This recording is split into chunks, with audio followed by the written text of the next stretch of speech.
భారతదేశంలో రభస నడుస్తున్న కథ, కీలకమైన అంశాలు త్వరలో మీరు భారతదేశంలో చూస్తారు. బెంగాల్లో జరిగిన మరణకాండకు ఎగ్జోడస్ ఆఫ్ హిందూ కమ్యూనిటీ ఏదైతే మన ముర్షిదాబాద్ ఎక్సెట్రా ఎక్సెట్రా ఏదైతే ఉన్నదో ఆ ప్లేసు, అక్కడ జరిగిన ఇష్యూస్ మీద తాండవ్ హోగా అని అంటే ఖచ్చితంగా తాండవ్ హోగా. కాశ్మీరీ జెనసైడ్ ఇష్యూ ఈసారి భారతదేశంలో రిపీట్ అవుతుందా అని అంటే రిపీట్ అయ్యింది, ప్లేస్ కేవలం డిఫరెంట్. అయితే దీని మీద మనం చర్చించే కంటే ముందు ఆ రోజు మనం కంప్లీట్గా టూల్ కిట్ ఎక్స్పోజ్ చేసినాము. ఈరోజు అక్కడ జరిగిన ఘటనల మీద మనం ఎక్స్పోజ్ చేస్తున్నాం. ఒక్కొక్క ఈ మతోన్వాదులు ఎట్లా బిహేవ్ చేసిండ్రు అనేది ఈ ఫోటోగ్రాఫ్సే మీకు కంప్లీట్గా తెలుస్తాయి. కంప్లీట్గా బెంగాల్ని హస్తగతం చేసిండ్రు. In fact Times of India Hyderabad ఎడిషన్లో కూడా hundreds cross Ganga to flee Murshidabad violence అంటే హిందువుల యొక్క ఎగ్జాడస్ మీద ఒక పెద్ద ముచ్చటనే జరిగింది, మాటలే జరిగినాయి. ఇది సందేశ్ కలి తర్వాత ఏదైనా రిపీట్ అయిందా అని అంటే ఖచ్చితంగా సందేశ్ కలి తర్వాత వాళ్లకు ఇంకా నిజంగా చెప్పాలనంటే వాళ్ళ యజ్ఞానికి నెయ్యి వేసిండ్రు. చెయ్యండ్రి, ఏం చేస్తామో చెయ్యి అని అన్నట్టు మమతా బెనర్జీ ఒక నెయ్యి వేసింది. సందేశ్ కలి వైలెన్స్ తర్వాత జనవరి 2024 ఇవాళ బెంగాల్లో మళ్ళీ ఒక్కసారి ఇట్లాంటిది రిపీట్ అయింది అని అంటే వాళ్ళు ఎంత క్యాజువల్గా ఉన్నారు. హమ్తో ఐసిచ్ కరింగే క్యా ఉకాళ్ళైతే ఉకాడు అని అన్నట్టు వాళ్ళ స్టేట్మెంట్లు కూడా మీరు చూస్తున్నాము.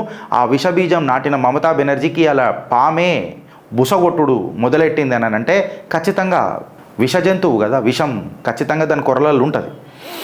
ఎస్పెషలీ బంగ్లాదేశ్ బార్డర్ ఏరియాలు ఏవైతే వెస్ట్ బెంగాల్ చుట్టుపక్కల ఉన్న బంగ్లాదేశ్ బార్డర్ ఏరియాలు ఉన్నాయో, ఎస్పెషలీ ముర్షిదాబాద్ లాంటి ప్లేస్లలో ఇట్లాంటి సంఘటనలే ఎందుకు జరుగుతాయి. ఇప్పుడు డాట్స్ కనెక్ట్ చేద్దాం మళ్ళీ ఒకసారి. Exclusive for West Bengal, stay tuned with Chitragupt. Border ఏరియాస్లల్లో ఈ శాంతి మతాలలో చాలామంది ఉన్నారు, ఎస్పెషల్లీ ఎడారి మతాలలో. అందులో ఈ ముస్లిం కమ్యూనిటీ ఏదైతే మనం శాంతి మతం అని వీళ్ళు చెప్పుకొని తిరుగుతారో అక్కడనే గొడవలు ఎందుకు అవుతున్నాయి అని అంటే ఇప్పటిదాకా ఎవరు ఆన్సర్ చెప్పరు. ఇక అది వేరే విషయం. కామెంటర్లా మమ్మల్ని హేళన చేసి కొంతమంది మాట్లాడుతున్నారు, మిమ్మల్ని మీ ఓడే కొట్టిండు కదరా భయ్య అని అంటే అది మా గ్రాచారం గట్ల ఉన్నది, నేనేం చేయాలి మళ్ళీ మా హిందువులల్లో. బట్ అట్లీస్ట్ ఈ హిందువు డేటా ప్రజెంట్ చేసేటప్పుడు మాత్రం నిజం నిర్భయంగానే ప్రజెంట్ చేయడానికి ప్రయత్నం చేస్తాడు. భారత్ మాతాకి జై అనే ఏకైక అజెండాతోనే పనిచేస్తాడు. అఖండ భారత్ అననే ముచ్చటతోనే మనం మాట్లాడుకుంటాం, ముంగడిపోతాం. సో ఈ పీస్ఫుల్ కమ్యూనిటీ అనేది అయితే మాట్లాడతామో ఆడ పీస్ ఏడున్నది అని చెప్పి మాట్లాడితే ఈ టీఎంసీలల్లో కంప్లీట్గా వీళ్ళు ఎట్లా పనిచేస్తారు అని అంటే ఎస్పెషలీ వెస్ట్ బెంగాల్లో బార్డర్ ఏరియాస్ ఏవైతే ఉన్నాయి కదా ఫ్రెండ్స్, వీళ్లకు సంపాదన ఏడికైనా వస్తుంది రానంటే బంగ్లాదేశీ ఎవరైతే ముస్లిమ్స్ మన ఇండియాకు వస్తారో, రోహింగ్యాలు ఎవరైతే మన ఇండియాకు వస్తారో వాళ్లకు ఫేక్ డాక్యుమెంటేషన్ చేసి వీళ్ళు పొట్ట గడుపుకుంటారు, అట్లనే పైసలు సంపాదించుకుంటారు. And this is on record in many news papers today. Social media కాదు, on record in many news papers today. ఈ బార్డర్ ఏరియాస్లో మొత్తం ఇట్లనే ఉన్నది. నిన్ననే మనం మాట్లాడుకున్నాం వెస్ట్ బెంగాల్లో ఈ peaceful community whatever it may be, ఈ మైనారిటీలలో మెజారిటీ ఉన్న ముస్లిమ్స్ సుమారు 34 to 40% వరకు ఉన్నారు. 27 to 32% వరకు ఉన్నారు. అండ్ బార్డర్ ఏరియాస్లలో వీళ్ళ పాపులేషన్ ఏదైతే ఉందో 35 to 42% వరకు ఉన్నారు. అంటే బార్డర్ ఏరియాలో కేవలం ముస్లిమ్సే ఎక్కువ ఉన్నారు. అండ్ ఇక్కడనే గడబడులు బాగా జరుగుతున్నాయి, whether it may be Sandeshkhali or to that matter today Murshidabad.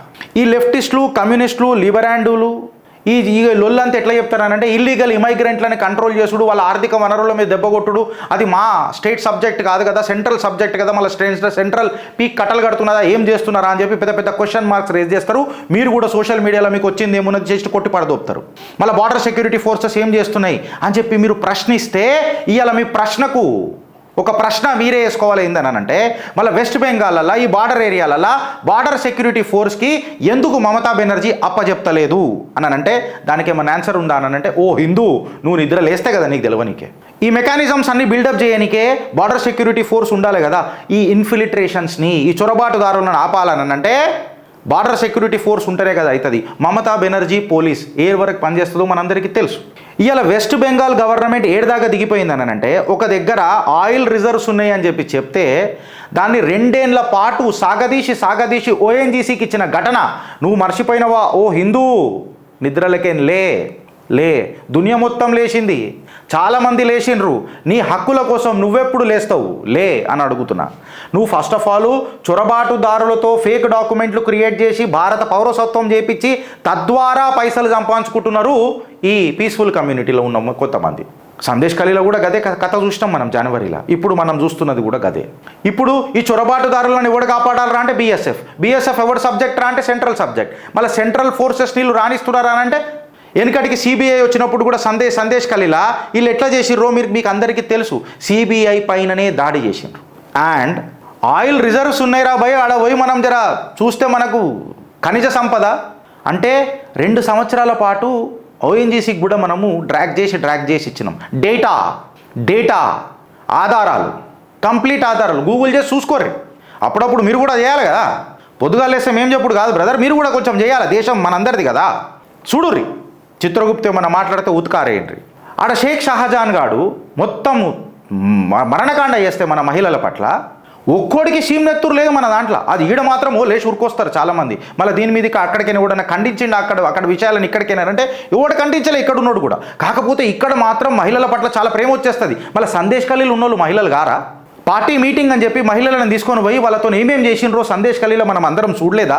మళ్ళీ నుస్రత్ జహాన్ ఎక్కడికైతే టీఎంసీ ఎంపీ ఉన్నదో తను కేవలం బ్యూటీ రీల్స్ చేసుకుంటూ కూర్చున్నది తప్ప వీటి మీద మరొన్న ఖండించిర్రా అని అంటే జీరో. సిమిలర్లీ ముర్షిదాబాద్లో కూడా అక్కడ అంత పెద్ద ఘటన జరుగుతుంటే చాయ్ కా చుస్కీ లేతే వే అప్నా యూసుఫ్ పఠాన్. బెంగాల్ అనేది ఒక సేఫ్ ప్లేస్ ఆఫ్ ఇన్ఫ్లుయెన్సర్స్ అయిపోయింది.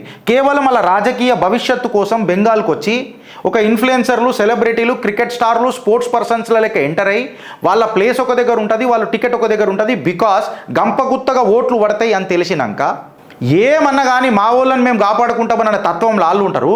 ఈడ మన రంపాలే మనను కోస్తూ ఉంటాయి irrespectively. What I'm asking you guys, నేను అడిగింది ఏందని అంటే మీ అందరినీ, I'm not asking to consolidate a vote for a particular party. నేనేమంటున్నా అంటే నీ ఐక్యత దేశానికి పెట్టు అని చెప్తున్నా. ఆ దేశాన్ని ప్రేమించే ఏ పార్టీయో నువ్వు తెలుసుకో, దానికి ఓటై అని అన్న సారాంశమే చిత్రగుప్త్. ఆనాటికైనా ఈనాటి దాకా నాకు కనిపించే ఒక పార్టీ ఉంటుంది, నీకు కనిపించే ఒక పార్టీ ఉంటుంది. నీకు కనిపించే పార్టీలను నన్ను కన్విన్స్ చేయనంట.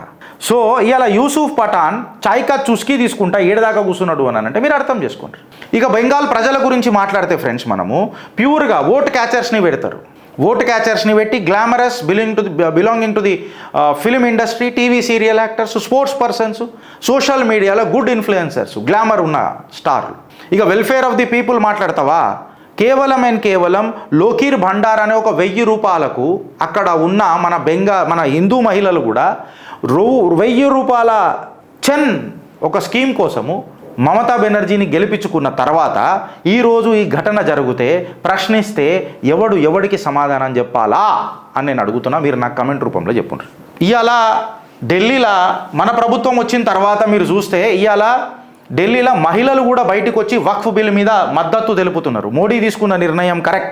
ఏదైతే వక్ఫ్ బిల్లలో మాకు రావాల్సిన హక్కుల మీద ట్రాన్స్పరెంట్ ఆడిట్ చేసి మాట్లాడతానన్నాడు చూడు మోడీ, అది చాలా కరెక్ట్ అని చెప్పి ఇలా మహిళలు బయటికి వెళ్ళి మాట్లాడుతున్నారు. ఇది ఎప్పుడు సాధ్యమైందంటే మహిళలకు ఒక హిమ్మత్ వచ్చినప్పుడు స్టార్ట్ అయింది. మహిళలకు హిమ్మత్ ఎప్పుడు వచ్చింది అంటే మహిళలను కాపాడే చట్టాలు ఆర్ టు దట్ మ్యాటర్ చట్టసభలలో కూర్చున్న ఆ మహిళలు, ఆ నాయకులు మహిళలకు గౌరవం ఇస్తారు, మహిళలను గౌరవిస్తారు, మహిళల తప్పు చేస్తే మహిళల కోసం గర్జిస్తారు అన్న ఒక ఆశ అలా లోపల చిగురిస్తే ఇవాళ ముస్లిం మహిళలు కూడా బయటకు వచ్చి వక్ఫ్కి మద్దతు తెలిపిన సంఘటనలు మనం చూసినాం.